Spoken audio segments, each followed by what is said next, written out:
Hello বন্ধুরা, কেমন আছো সবাই? আশা করি সবাই ভালো আছো। আমিও খুব ভালো আছি। আজ দুপুরের মেনুতে আছে লাউ শাক। সুস্বাদু খাওয়ার পাশাপাশি এটি আমাদের শরীরের জন্য এক বিশাল আশীর্বাদ। লাউ শাকে রয়েছে প্রচুর পরিমাণে ফাইবার বা আঁশ। যাদের কোষ্ঠকাঠিন্য বা হজমের সমস্যা রয়েছে তাদের জন্য লাউ শাক ওষুধের মতন কাজ করবে। এবার চলে যায় দ্বিতীয় মেনুর দিকে।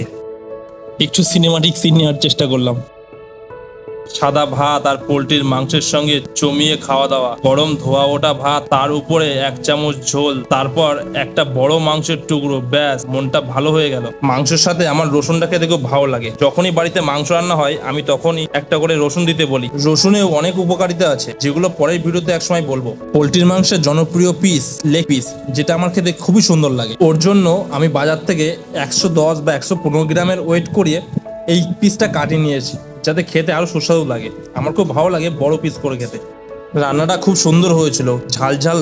আর পোলট্রির মাংস ঝাল না হলে ভালোও লাগে না। এবার একটু মাংসটা তুলে নিলাম, দেখছিলাম যে কেমন কি সাইজটা, কি বৃত্তান্ত। এক কামড় দিয়েও দিলাম। উফ, খুবই সুস্বাদু। এক কামড়ে পুরো হাফের বেশি খেয়ে নিয়েছি।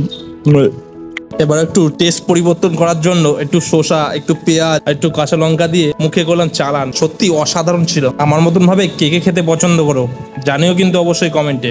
আবার একটু গরম গরম ভাত নিয়ে নিলাম, তার সাথে 2 পিস মাংস, একটু ঝোল, কষা কষা ঝাল ঝাল মাংসের তরকারিটা এত সুন্দর রান্না হয়েছিল, যার জন্য খাওয়া দাওয়া আজকে অনেকটা বেশি হয়ে গেছে।